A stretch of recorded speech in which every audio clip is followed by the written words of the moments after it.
Yang paling utama karena kita ada dunia digital, itu menggunakan media sosial, melakukan kampanye, upaya kampanye terhadap kekerasan perempuan dan anak berbasis gender dan juga TPPO itu sangat penting dilakukan. Dan itu harus masif kita lakukan, bahwa itu adalah upaya kita melakukan penyadaran, minimal masyarakat tahulah bahwa ketika mereka mau mengalami hal itu, melapornya kemana itu juga ada dijelaskan. Yang paling penting itu kita harus mengampanyekan hotline. Jangan lupa itu ada hotline. Misalnya kalau lembaga layanan itu kan ada nomor telepon. Nah, nomor telepon yang bisa dihubungi untuk melakukan layanan. Di 3M itu sudah masuk 5. Kalau kementerian yang dahulu periode yang lalu kita gunakan 3M. Sekarang kita masuk 5. Ada 5 arahan Presiden kepada Menteri PPA yang harus ditindaklanjuti, harus diinstruksi dalam bentuk program kegiatan.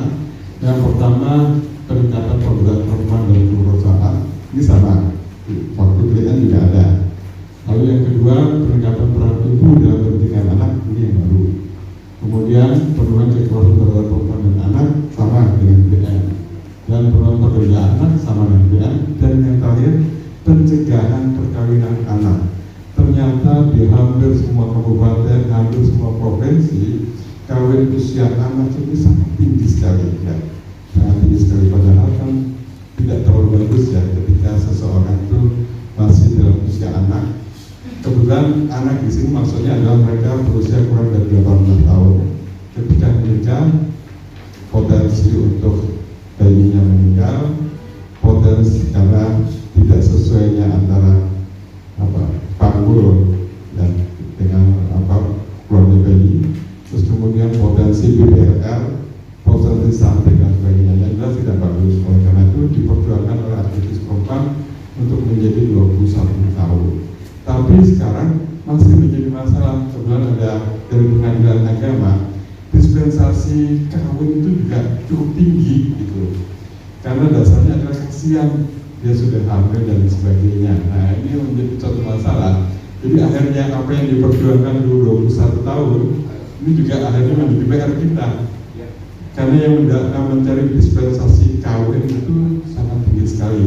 Dan itu juga harus ada rekomendasi dari PPA, Dinas PPA. Dan saya kira Dinas PPA harus aktif ya untuk memberi rekomendasi bagi usia anak yang mau menikah atau untuk mendapatkan dispensasi kawin.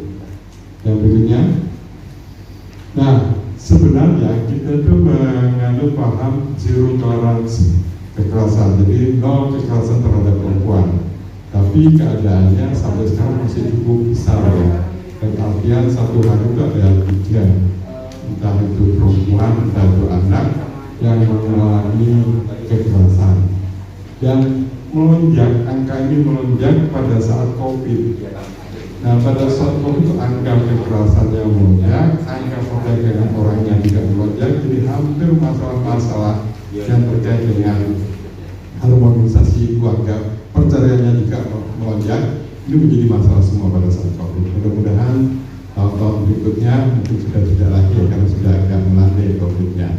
Nah, ini menjadi suatu masalah tersendiri. Dan usia terkait yang korban kebanyakan masih anak ya. Di samping juga usia yang tidak jauh sangat produktif, tingkat pendidikannya SMA, dan ini juga ada saluran untuk melapor. Jadi perempuan atau siapa saja yang mengalami kekerasan harus speak up. Demikian juga kita yang tahu ada kejadian kekerasan juga harus berbicara. Karena itu dilindungi oleh regulasi. Seandainya ada orang yang tahu tentang ini, kan kita agak banyak. Ya, lanjut satu lagi. Ya. Nah, maka siapa saja pelaku kekerasan terhadap perempuan dan anak, bisa saja orang terdekat, pasangan, anggota keluarga, majikan, sponsor, kaitannya dengan pekerja migran, mereka-mereka yang akan bekerja di luar negeri atau antar daerah, petugas lapangan, petugas penampung, oknum aparat, ada. Lalu kemudian tokoh, bisa tokoh masyarakat, tokoh agama, tokoh budaya.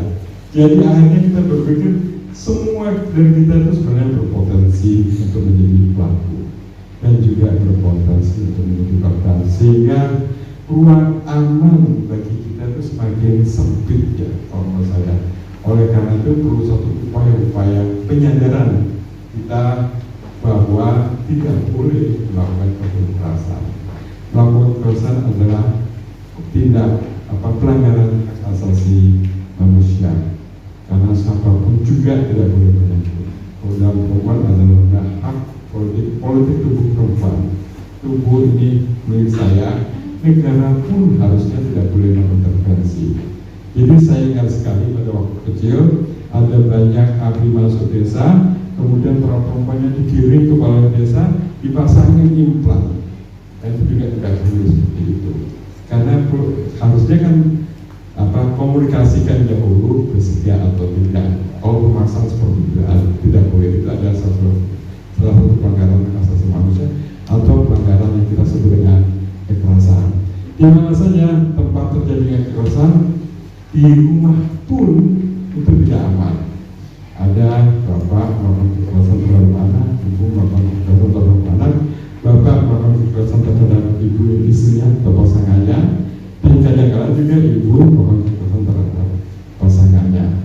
Di ranah privat tidak ada, apalagi di ranah publik. Sangat luas sekali tempat kerja, tempat main, rumah makan, kantor, pabrik, PLK, rumah ibadah, semuanya ada seperti itu. Nah, ini kan menjadi suatu extraordinary ya.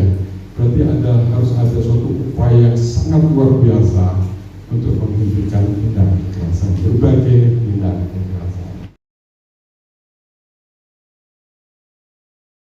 Penanganannya, tetapi lebih pada medis dan mediko-legalnya. Saya kira juga rumah sakit yang di Lampung Selatan untuk visum tetap boleh. Rumah sakit di Lampung Selatan untuk visum, kemudian untuk pemungutan korban, visum et repertumnya. Kenapa banyak puskesmas yang tidak mau melakukan visum et repertum? Karena seringkali akhirnya menjadi saksi. Itu repot dokternya kalau harus dipanggil. Jadi mereka nggak mau untuk melakukan itu, tapi mereka bisa. Semua bisa melakukan visum et repertum. Hanya saja proses berikutnya itu yang akhirnya dihindari oleh mereka. Itu mengganggu pekerjaannya. Lalu kemudian RPTC itu ada di dinas sosial. Seandainya rumah aman yang ada di kabupaten itu dirasa tidak aman lagi bagi korban, silakan korban dirujuk ke RPTC. Rumah perlindungan, rumah trauma center yang dikelola oleh dinas sosial provinsi Lampung. Ya. Oke. Nah, lalu kemudian saya katakan regulasi penting, tapi cara menghadapi penyintas lebih penting. Kenapa saya katakan seperti ini? Kita regulasinya sudah cukup banyak, ya, cukup lengkap. Tetapi banyak korban yang akhirnya tidak meneruskan kasus-kasusnya karena tidak nyaman ketika disidik oleh kepolisian atau di BAP, kemudian juga disidang dan sebagainya, itu yang membuat tidak nyaman. Jadi memang penting sekali mereka-mereka yang akhirnya merelakan dirinya sebagai pendamping korban untuk mengerti tentang korban itu sendiri. Oleh karena itu saya cepatkan saja, pendamping harus bisa mendengarkan secara aktif tentang apa yang disampaikan oleh korban atau penyintas, dan pendamping tidak boleh melakukan kekerasan berikutnya atau menyalahkan si korban. Harus didengar. Jadi apakah yang saya sudah memahami, jadi bisa memparafrase apa yang disampaikan oleh si korban, lalu klarifikasi jika diperlukan, merefleksikan, kemudian gunakan teknik komunikasi non verbal dan juga fokus pada apa yang dikatakan korban. Ya, lalu kemudian memvalidasi perasaan. Kalau menangis biarkan saja dia menangis ya, karena memang tidak salah, karena itu adalah bagian daripada ekspresi emosinya. Lalu kemudian tidak boleh marah, larut dengan marah, dan juga usahakan untuk lebih bisa menerima ya, keadaan mereka, membuat mereka aman atau nyaman. Lalu kemudian kemudian kekerasan sudah berakhir. Seringkali penyintas korban itu menyalahkan dirinya. Itu yang sebenarnya bagaimana Anda menguatkan bahwa mereka itu sebenarnya tidak salah. Ya apapun ya, mohon maaf, meskipun dia sebagai pekerja seks komersial, orang tidak boleh melakukan kekerasan terhadap orang tersebut. Ya, tidak boleh melakukan kekerasan. Itu adalah bagian daripada pelanggaran hak asasi manusia. Sehingga pekerja seks komersial pun kadang-kadang dia menyalahkan dirinya karena profesinya. Itu yang Anda katakan bukan itu. Tetap yang salah adalah si pelaku. Kita masuk pada ini juga beberapa kalimat tersebut yang harus disampaikan pada kita. Nah, pada kita, seandainya korban Anda sudah melakukan semacam ini, maka dia akan tegar ya untuk meneruskan kasusnya. Karena meneruskan kasusnya itu adalah bagian daripada tadi pembelajaran pada masyarakat bahwa ini tidak bisa dibiarkan. Restitusi ini ya memang harus dari PPA mungkin bekerja sama dengan pihak terkait untuk banyak mensosialisasikan tentang restitusi. Padahal ini sangat penting karena berkaitan dengan ganti rugi dari korban tindak pidana kekerasan atau tindak pidana perdagangan orang. Mungkin kita langsung masuk materi aja menghemat waktu. Ya, sambil bisa dibaca juga apa itu restitusi. Restitusi adalah pembayaran ganti kerugian yang dibebankan kepada pelaku berdasarkan putusan pengadilan yang berkekuatan hukum tetap atas kerugian material dan atau imaterial yang diderita korban atau ahli warisnya. Artinya ini sangat penting karena kan korban ini sering tidak memahami lingkungannya bahkan pendampingnya bahwa mereka itu punya hak untuk mendapatkan ganti rugi. Walaupun dalam lapangannya kan kita agak sulit, jangankan mereka untuk meminta ganti rugi dari pelaku, untuk menjelaskan, menceritakan apa yang mereka alami saja mereka takut ancaman dari pihak pelaku, takut nama baik dari lingkungan, karena masyarakat kan belum begitu menerima. Apalagi kita ketahui sendiri kan, korban dari tindak pidana perdagangan orang rata-rata posisi mereka lemah, secara ekonomi mereka lemah, secara fisik, mental mereka lemah. Jadi kemungkinan mereka untuk meminta hak itu sangat sulit. Terkadang mereka baru melangkah untuk mengajukan laporan ke polisi, sudah banyak tekanan, intervensi, bahkan ancaman dari pihak-pihak yang posisinya domain atau dari keluarga pelaku atau pihak-pihak terkait.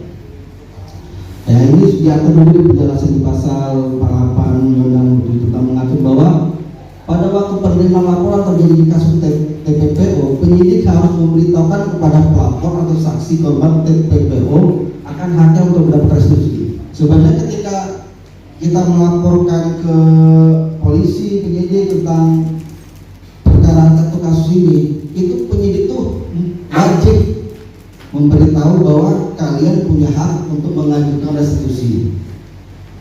Itu wajib, tapi kan selama ini saya ngobrol di masyarakat semua jarang mendengar restitusi.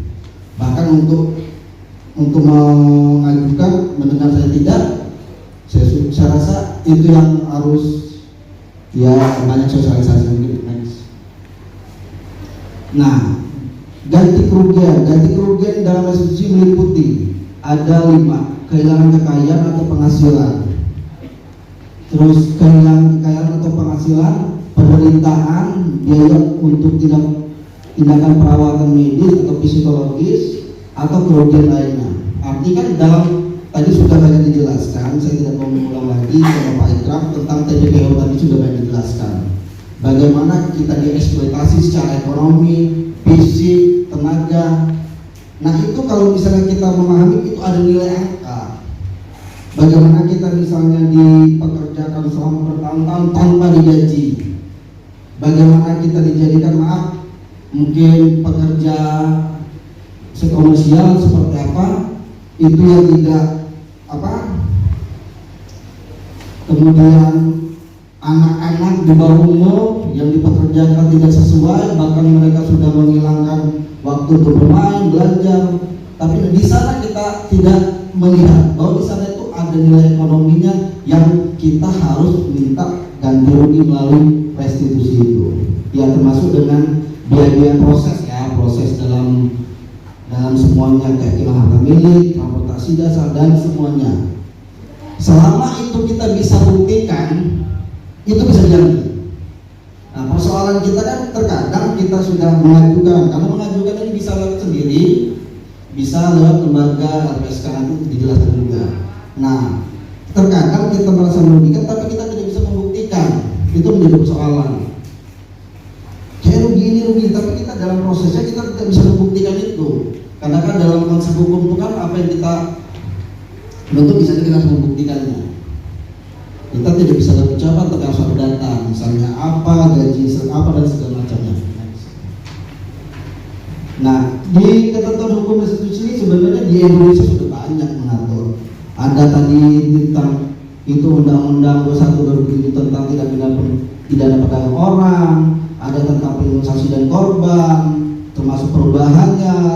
Ada PP lagi pemberian kompensasi restitusi bantuan kepada saksi dan korban, ada PP lagi perubahannya, bahkan ada pelaksanaan restitusi bagi anak yang menjadi korban pemberian layanan kepada perempuan dan anak korban kekerasan ya. Saya sangat senang sekali bisa berbagi, kita saling berbagi. Sebelum saya memulai materi yaitu tentang membangun standar operasional prosedur mekanisme layanan rujukan, saya boleh nggak minta satu orang relawan untuk berbagi bagaimana sih ketika Bapak dan Ibu menerima kasus kekerasan, atau bisa dari dinas PPA, dari dinas sosial atau dari kepolisian, pasti dan rujukan. Tadi di situ tergambar sih sebenarnya apa yang dimaksud dengan mekanisme rujukan atau apa itu rujukan. Mana slide? Oke, sambil menunggu itu yang mungkin di hadapan Bapak dan Ibu sudah ada bahan materi saya ya. Nah di situ terlihat kan tadi ada korban, kita sebutlah dia korban ya, datang ke tempat ibu, terutama kasus yang KDRT itu yang kali melempar-lempar magicom ya Bu ya. Nah di situ kan ibu ketika menerima laporan kemudian melakukan konseling awal ya, konseling awal itu apa sih yang ibu alami seperti itu. Tapi karena kebutuhannya dia adalah hal lain yang tidak ada di lembaga ibu, akhirnya ibu merujuknya ke dinas PPPA. Nah itu salah satu contoh rujukan. Nah ya ini di skip aja karena terkait dengan waktu juga sudah dijelaskan sama Pak Ikram tadi. Ini juga skip biar cepat. Ya, bentuk-bentuk kekerasan itu ada fisik, psikis, ekonomi, seperti tadi sudah Pak Ikram menjelaskan ya. Oke, nah ini ketika kita ke mengapa sih perlu rujukan di situ? Perempuan korban umumnya menghadapi permasalahan multi kompleks akibat kekerasan yang terjadi sehingga membutuhkan layanan yang komprehensif, maksudnya yang menyeluruh layanan yang dia dapatkan dan saling melengkapi satu sama dengan yang lain. Kemudian layanan yang dibutuhkan korban tidak tersedia di lembaga ataupun individu tempat korban melapor pengaduan. Seperti yang sudah dijelaskan tadi, layanan yang diberikan kepada perempuan korban melalui komunikasi dan koordinasi kepada lembaga penyedia layanan berdasarkan kebutuhan korban guna mendapatkan pemulihan yang komprehensif. Yang seperti saya jelaskan tadi, juga salah satu contoh misalnya ada korban yang mengalami kekerasan fisik, tapi akhirnya kan dia butuh layanan medis. Kemudian lembaga misalnya melapor ke lembaga Ibu Rupi tadi, dia membutuhkan layanan medis. Otomatis Ibu Rupi selain merujuk ke PPA juga dia merujuk kemana? Ke rumah sakit seperti itu. Nah kemudian misalkan si korban ingin melaporkan kasusnya, kemudian si penyedia layanan misalkan dinas PPPA, dia kemana? Karena dia ingin mengadukan kasusnya ke kepolisian ya, kepada ibu. Artinya gitu, bahwa ada sistem koordinasi di situ antar lembaga pemberi layanan. Nah, prinsip-prinsip rujukan next. Karena udah siang ya, dan juga saya lihat dari tadi pada kipas ya Pak. Oke. Kemudian ada prinsip rujukan. Prinsip rujukan itu ada dua, prinsip penanganan kasus kekerasannya dan prinsip koordinasi dan kerjasama. Ayo lanjut. Prinsip penanganan kasusnya itu merujuk kepada kepentingan korban. Nah, itu layanan terbaik sesuai dengan bentuk dan jenis kekerasan dialami korban, partisipasi si korban itu sendiri, dia mau melaporkan kasusnya, mau butuh bantuannya itu apa. Kemudian layanan dijalankan secara konsisten. Si pemberi layanan itu memberikan empati, memvalidasi pengalaman dan tidak menyalahkan korban. Itu yang paling penting prinsipnya. Tidak menyalahkan korban. Ketika kita menyalahkan korban, berarti dia mengalami korban yang kedua kalinya. Kemudian ada perlindungan dan kerahasiaan korban dan keluarganya, saksi serta pelapor. Itu sangat penting sekali kita menjaga kerahasiaan korban. Itu prinsip yang sangat penting dalam pendampingan. Kemudian lanjut, ada prinsip koordinasi dan kerjasama. Itu didasarkan pada tupoksi kewenangan lembaga masing-masing. Komunikasi dan koordinasi dilakukan untuk menindaklanjuti rujukan. Selain itu transparansi dan etika bersama dan mekanisme komplain. Lanjut. Nah, ini penjelasan yang tadi ya Bu. Nah, sebenarnya ruang lingkup rujukan itu apa sih? Nah, ini kita. Yang pertama itu kasus-kasus kekerasan terhadap perempuan dan anak itu membutuhkan penjelasan yang multi pihak. Artinya bukan cuma rumah sakit aja yang bisa menyelesaikan korban, tapi juga ada dinas sosial, dinas PPA, juga ada aparat penegak hukum yaitu polisi, jaksa, hakim. Nah, itulah dalam suatu kasus kekerasan terhadap perempuan dan anak yang dimaksud adalah multi pihak itu artinya memang sesuai dengan kebutuhan korban. Korban mau apa? Misal untuk pemulihan psikisnya dia butuh artinya seorang konselor atau mungkin psikolog. Kemudian untuk mengobati pemulihan fisiknya dia butuh rumah sakit seperti itu. Dan juga untuk penyelesaian kasus hukumnya dia perlu bantuan dari aparat penegak hukum. Nah, kemudian kasus-kasus yang membutuhkan penanganan jangka panjang dan berkelanjutan. Selain itu kerjasama dan koordinasi antar instansi penyelenggara layanan untuk perempuan korban kekerasan. Nah, artinya yang seperti saya jelaskan tadi bahwa kerjasama dan koordinasi antar lembaga pemberi layanan itu sangat penting demi memberikan layanan yang terbaik dan komprehensif buat perempuan dan anak korban kekerasan. Selanjutnya, nah di sini ada lembaga penyedia layanan yang menjadi penerima rujukan dapat diidentifikasi sebagai berikut. Nanti Bapak Ibu bisa melihat lebih lanjut ya. Ini ada lembaga-lembaganya yang pasti lembaga-lembaga Bapak Ibu semua lah ada di situ ya kebanyakan.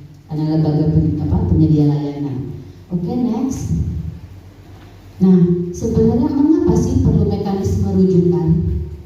Nah, prinsipnya seperti ini. Layanan untuk korban kekerasan membutuhkan keterpaduan sesuai dengan kebutuhan korban. Nah, seperti saya sudah jelaskan tadi ya Bapak dan Ibu, melekatkan pada kerjasama lintas bidang dan pihak. Keterpaduan layanan membutuhkan mekanisme koordinasi dan rujukan sebagai prasyaratnya. Selain itu, tantangan utama dalam rujukan adalah perbedaan mekanisme layanan di masing-masing institusi. Ya, memang setiap lembaga itu memiliki tupoksi yang berbeda-beda, memiliki mekanisme layanan yang berbeda-beda atau memiliki SOP yang berbeda-beda di setiap lembaga Bapak dan Ibu dalam memberikan layanan. Nah, kemudian diperlukan standar mekanisme rujukan untuk menjamin adanya perlindungan kepastian layanan bagi korban. Kemudian standar rujukan ini bisa juga dipakai membangun konektivitas antara provinsi, kabupaten, kota. Jadi misalnya PPA di Lampung Selatan itu kan bisa terkoneksi dengan PPA di provinsi seperti yang Pak Ikram bilang tadi bahwa misalnya di sini RPTC-nya misalnya nggak ada, bisa merujuk ke provinsi seperti itu. Nah, lanjut pentingnya keterpaduan layanan itu karena memang dalam setiap lembaga pemberi layanan itu memiliki perbedaan-perbedaan. Nah, di situ ada ya perbedaan prosedur layanannya. Setiap lembaga pasti memiliki prosedur layanannya masing-masing. RPH pasti beda dengan rumah sakit, PPA juga dengan Dinsos pasti punya perbedaan masing-masing yang seperti saya bilang tadi. Kemudian perbedaan perspektif dan pendekatan, adanya perbedaan kapasitas dan sumber daya. Itu perbedaan itu memberikan perbedaan standar layanan untuk korban itu memang sangat penting karena memang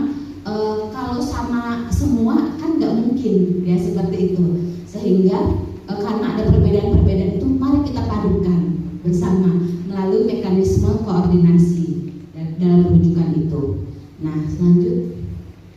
Nah, yang penting adalah dalam mekanisme rujukan itu memerlukan satu dokumen tertentu yang berfungsi, termasuk nota kesepahaman kerjasama antar lembaga dan standar prosedur SOP bersama. Nah, Bapak dan Ibu, kalau kita melihat dari sebenarnya gini, setiap lembaga-lembaga pemberi layanan itu pastilah sudah melakukan kerjasama yang memang misalnya seperti Ibu Rupi tadi bilang dari Kemenang tinggal calling aja tanpa ada prosedur yang birokrasi untuk menuju ke dinas PPA dalam menuju korban, bukan begitu ya? Dari dinas PPA juga ke ke kepolisian, misalnya ada korban pasti tinggal by call aja. Begitu nggak Bapak dan Ibu kalau di Lampung Selatan? Kurang lebih begitu ya. Dari dinas PPA juga ke Dinsos tinggal call aja. Nah, artinya sebenarnya mekanisme koordinasi itu secara nggak langsung itu sudah kita lakukan. Mekanisme koordinasi yang seperti saya bilang tadi hanya